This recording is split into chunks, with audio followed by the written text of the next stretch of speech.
It didn't happen with a bang or a trade war.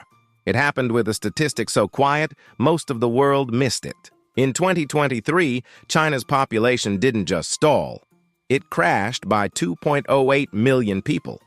That is, a city the size of Houston, Texas, vanished into thin air in a single year. The superpower that was promised to overtake America is running out of fuel. For the first time since the Great Famine of 1961, China is shrinking, and the projections are terrifying. The Shanghai Academy of Social Sciences predicts that by the year 2100, China's population could fall to 525 million.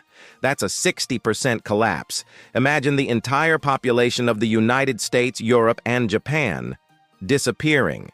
That is the scale of what is happening right now. For 40 years, we feared China's rise. We watched their GDP grow at 10% a year. We watched them pour 4.8 billion tons of concrete, more in 3 years than the U.S. used in the entire 20th century. But while the world was watching the skyscrapers rise, nobody noticed the cradles were empty. The factory of the world is closing up shop.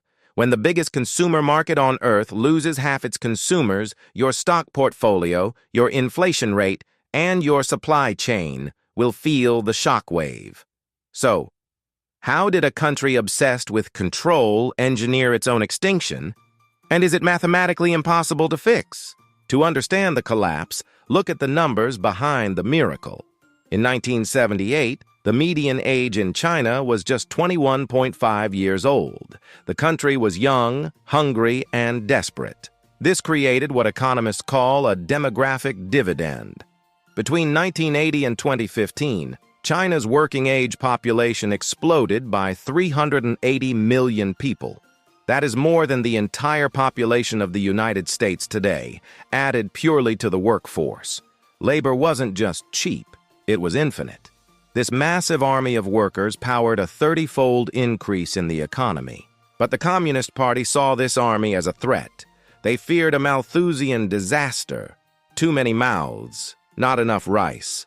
So, in 1980, they pulled the emergency brake, the one-child policy. It was the most aggressive social engineering project in human history. The government claims this policy prevented 400 million births. Think about that number. That's a population larger than the United States, wiped out before it could even exist. In 1970, the average Chinese woman had 5.8 children. By the late 1990s, that number had crashed below 1.6. For 3 decades, this looked like genius. With fewer kids to feed, families saved money. The savings rate hit 45% of GDP, fueling the investment boom. But they broke the fundamental rule of nature: replacement. A country needs a fertility rate of 2.1 just to keep its population stable. Today, China's rate has reportedly fallen to 1.0, one of the lowest in the recorded history of nations. The bill has come due. The median age has rocketed from 21 to 39, overtaking the United States. And the children born under the one-child policy, they are now facing the 4-2-1 problem: 1 adult, 2 parents, 4 grandparents, and 0 siblings to help carry the load. Historians might look back at 2014 as the year the Chinese miracle officially died. That was the year China's working-age population peaked at roughly 1 billion people, and then started to fall. Since then, the workforce has shrunk by over 40 million workers. That's like losing the entire workforce of Germany. But it's not just about the workers vanishing. It's about the ones who remain. Meet the Tang Ping generation, the lying flat movement. For decades, the deal was simple. You work 9-9-6, 9 a.m. to 9 p.m., 6 days a week, and you will get rich. Today, that promise is broken. In the summer of 2023, youth unemployment in China officially hit 21.3%. That is double the rate of the U.S. during the 2008 financial crisis. And what did the government do? They didn't fix the economy. They stopped publishing the data. With millions of graduates chasing fewer jobs, salaries are stagnating while the cost of living skyrockets. So young people are going on a marriage strike. In 2013, China registered 13.5 million marriages. In 2022, that number collapsed to 6.8 million, a 50% drop in less than a decade. No marriages means no babies. No babies means no future workers, and no future workers means there is no one left to buy the most important asset in the Chinese economy.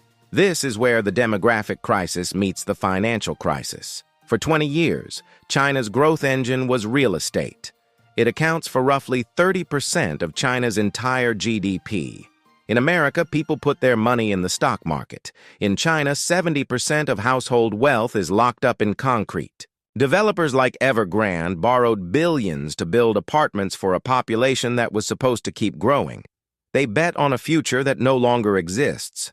Right now, estimates suggest China has enough empty apartments to house 3 billion people. That's enough to house every person in China, plus all of Europe, plus all of North America, and still have vacancies. But who is going to buy them? The 400 million unborn children, the unemployed, lying flat generation? Demand has fallen off a cliff. Home sales dropped by 26.5% in a single year. Prices are crashing. And for the average Chinese family who poured their life savings into these apartments, expecting them to be their retirement fund, the nightmare has just begun. And this leads to the terrifying 4-2-1 math we talked about. The Chinese Academy of Social Sciences predicts the state pension fund will run completely out of money by 2035. That is just 10 years away. When the money runs out and the real estate values evaporate, who takes care of the elderly? The party says technology will save them, that AI and automation will replace the missing workers. But robots don't buy houses, robots don't pay taxes into the pension system, and robots don't consume goods. China spent 40 years building a supply-side economy, but they forgot about the demand side. A shrinking, desperate superpower is a dangerous thing. History shows that when rising powers realize their window of opportunity is closing, they don't fade away quietly. They lash out. So, why should you, sitting in New York or London, care if China shrinks? Because for 30 years, China exported one thing more than any other: deflation. They used their cheap, infinite labor to make your iPhones, your sneakers, and your solar panels cheap. But when the workers vanish, the era of cheap goods ends. As labor becomes scarce in China, wages must go up. And that means the price of everything goes up. China is about to start exporting inflation to the rest of the world. If you thought the supply chain crisis of 2021 was bad, wait until the world's factory simply doesn't have enough people to run the machines. And this brings us to the most critical lesson for the United States. America is aging too. Europe is aging too. But America has a cheat code that China refuses to use: immigration. The U.S. population is projected to keep growing because it welcomes millions of workers. China, obsessed with ethnic homogeneity and political control, has almost zero immigration. China is trying to fight demographics with nationalism, and demographics always wins. But a declining superpower is not necessarily a peaceful one.